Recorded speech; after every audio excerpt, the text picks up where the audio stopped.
Hello, and welcome to Handled Ish Productivity for the Imperfect, a weekly podcast for those who want to elevate their productivity but are not looking for perfection.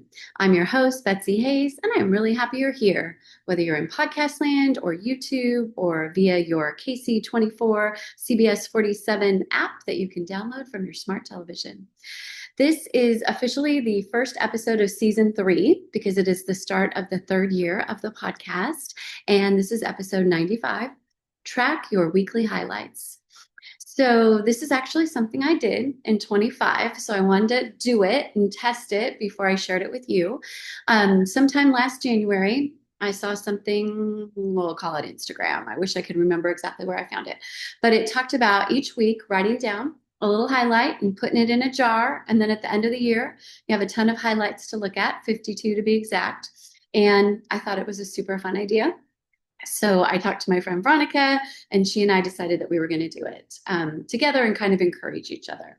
But I didn't have a jar, so I ended up using this piece of Tupperware.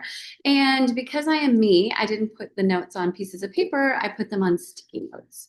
And so once a week, I wrote my little highlight and I put it in here. And this morning, I went through and I looked at all my sticky notes. So here's my little stack right here, 2025, my stack of stickies. And it was so fun.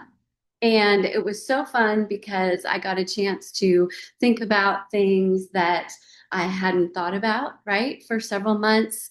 I got to remember things that even though I'd remembered, I got a chance to ponder and chew on them.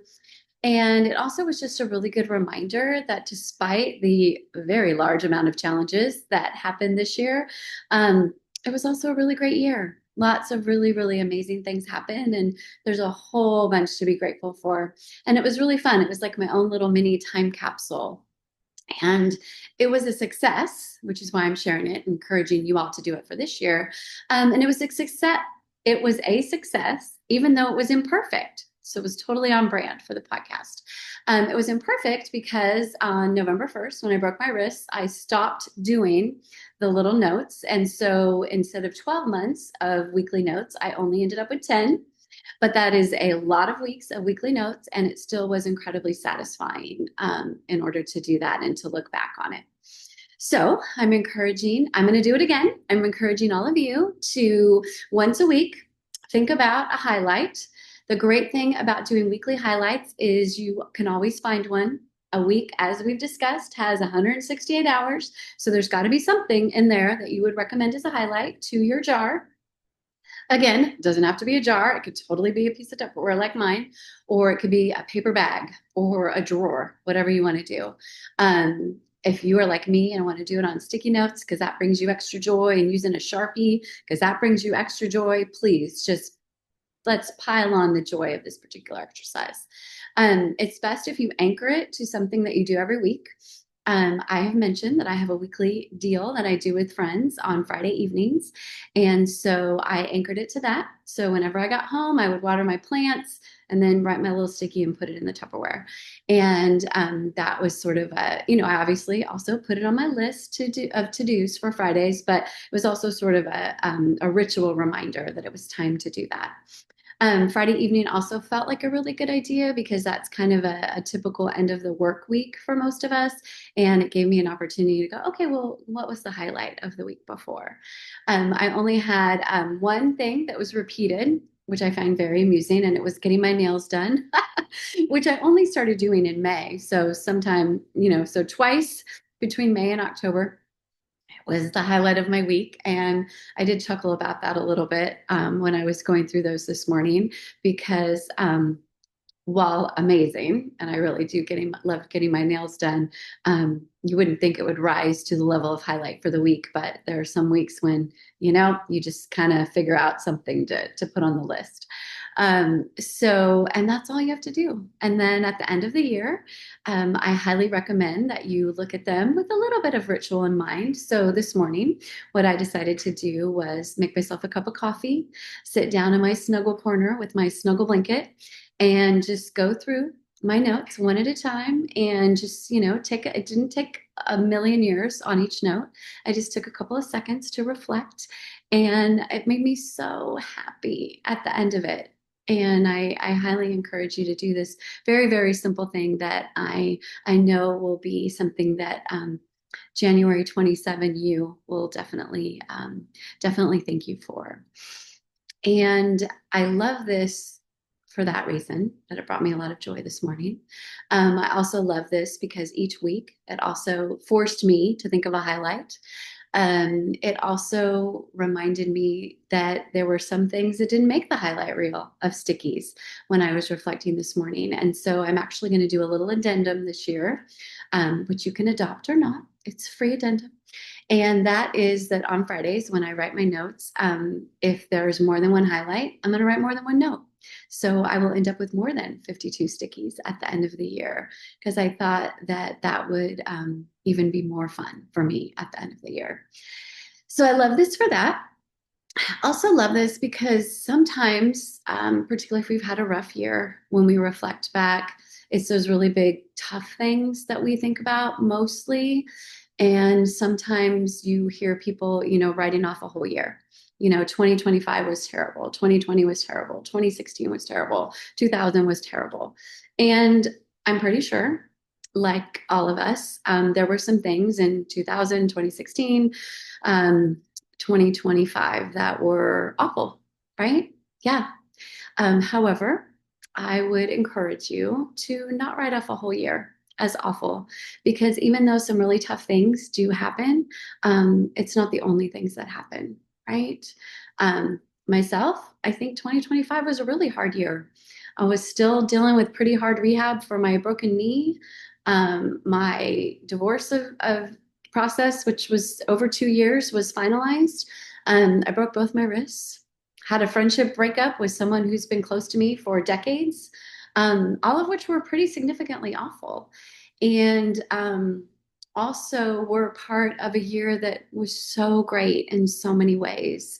And even though all of those things were really hard, they also individually, in addition to being yucky, also brought a whole host of blessings into my life if I really, really thought about it.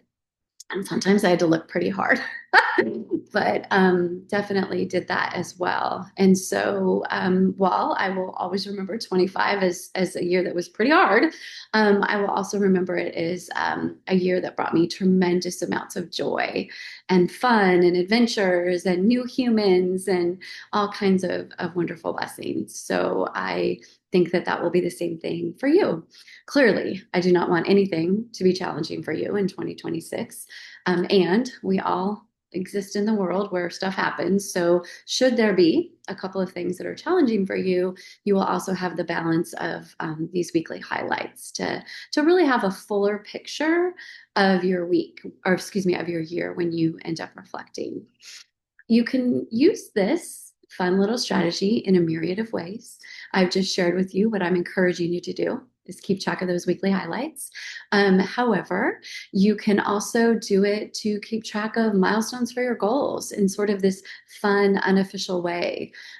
Each week you can reflect and say, oh my gosh, I did this and I did this toward, whatever goals that I am trying to accomplish. And again, sometimes goal accomplishment seems like it's at a snail's pace. Typically, goal accomplishment is very incremental. Habit formation is very incremental, and sometimes we can't see it in real time. But if we look at it over time, we can see a lot of progress and a lot of growth and a lot of things that are really cool. So you can certainly use this weekly progress reflection for that. You could do it for a specific track that you are on. Maybe it's a specific habit or a specific goal or something that you're trying to accomplish. You could also, do it in adventures. It doesn't necessarily need to be a highlight, but what were your adventures over the past week? Laura Vanderkam, who I've talked about before, is a wonderful author and time management expert. she talks about having one little and one big adventure each week. So a little one, less than an hour or so, and a bigger one like half day or longer. And so typically our bigger ones will be on the weekends, but it doesn't have to be. And then our little ones are sometime during the week. And if we plan a little and a big adventure, it might be fun to also track those in some sort of a weekly way. So at the end of the year, you can think about all of your little and big adventures. I have a good friend that gave her husband a really fun date night every month for all of 25, and they did a bunch of really really fun things, and that would have been a neat thing to put a little note about, so you can reflect with these little reminders at the end of the year.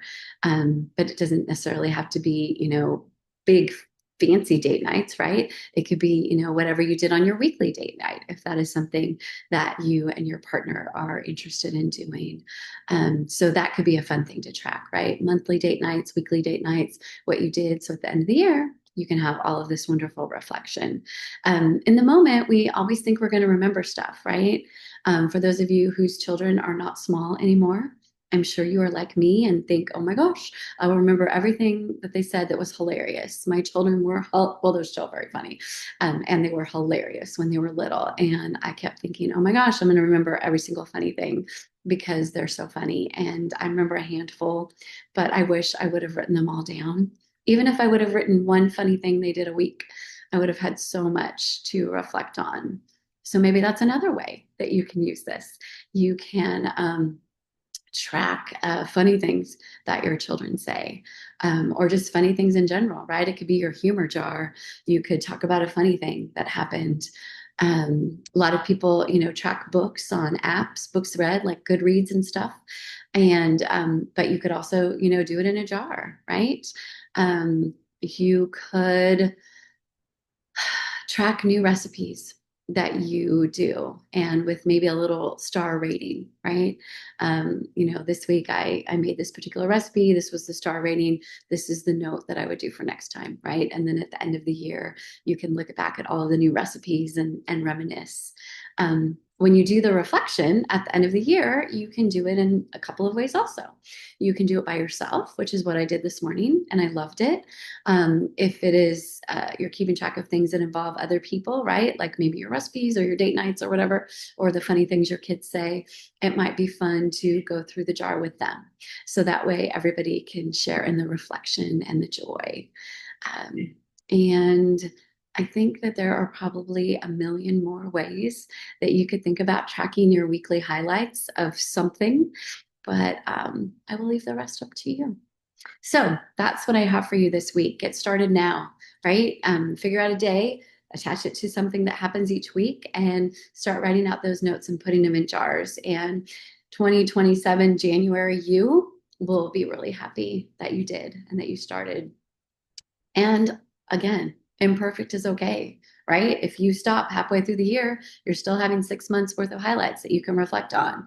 If you don't do it every week, also okay, because it's your game, your rules, and there's no one that's going to give you a grade or double check your work at the end of the year, right? This is solely for your satisfaction, confidence boosting, enjoyment.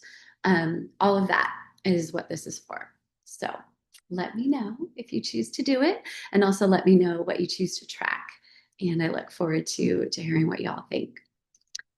Until next time, have the best possible week. I wish that for you as we all start out 2026. Cheers to the best year ever, or at least one of the best for everybody.